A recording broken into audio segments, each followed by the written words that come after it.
లోనూ మంచి అనుకూలమైనటువంటి ఫలితాలు అనేవి కలుగుతాయి. అలాగే శని బలం వలన వీరికి చాలా మంచి ఉన్నతమైనటువంటి స్థాయి కలిగేటటువంటి అవకాశం కూడా ఈ సంవత్సరం కనిపిస్తుంది. పోతే ఈ సంవత్సరం మొత్తం వీరికి రాహు 12ంట వ్యతిరేకంగా ఉన్నాడు.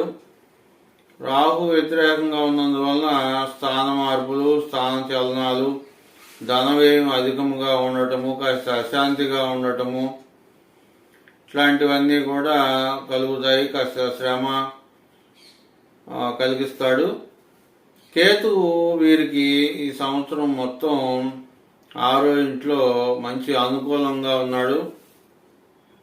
కేతు అనుకూలత వలన ఆరోగ్యము,